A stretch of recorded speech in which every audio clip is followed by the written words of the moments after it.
আপনাদের ভালোবাসা পাচ্ছি। সেখানে ময়মনসিংহ অন্যতম হয়ে থাকবে। আমরা যে পদযাত্রা করলাম সেখানে কানায় কানায় রাস্তা পরিপূর্ণ ছিল। আপনারা অনেক ভালোবাসা দিয়েছেন। আপনাদের যে লোকাল নেতারা আছে, স্থানীয়রা আছে, ওনারা অনেক সমস্যার কথা বলেছেন। যদিও বিভাগীয় শহর, তারপরেও ময়মনসিংহ বঞ্চিত ছিল।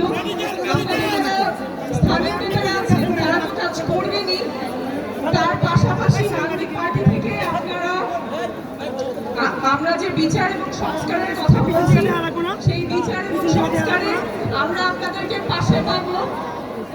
আপনাদের সন্তানেরা যেই কারণে রাস্তায় নেমেছিল, গুলি উপেক্ষা করে, পুলিশের ভয় উপেক্ষা করে, সেই সংস্কার যাতে আমরা আনতে পারি, এটা যাতে শুধুমাত্র ক্ষমতার পরিবর্তন সীমাবদ্ধ না থাকে, আসলেই যাতে সংস্কার হয়, দেশটা যাতে সকল নাগরিকের হয়, সকল প্রতিষ্ঠান যাতে বাংলাদেশের নাগরিকের জন্য কাজ করে, কোনো পক্ষ, কোনো দল, কোনো পরিবারের না হয়ে বাংলাদেশের সকল নাগরিকের জন্য যাতে রাষ্ট্রীয় প্রতিষ্ঠানগুলো কাজ করে, সেই নিমিত্তে আমরা কাজ করব।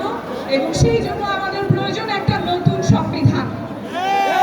সেই নতুন সংবিধান আমরা গণপরিষদ নির্বাচনের কথা বলছি, যাতে করে নতুন সংবিধান একটা টেকসই মাধ্যমে আমাদের কাছে আসে।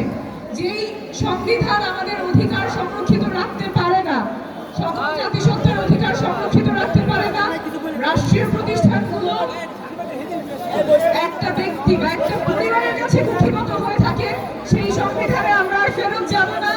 আমরা নতুন সংবিধান আনবো যেখানে রাষ্ট্র হবে বাংলাদেশের নাগরিকের। সেই সংগ্রামে আমরা ময়মনসিংহবাসীকে পাশে পাবো।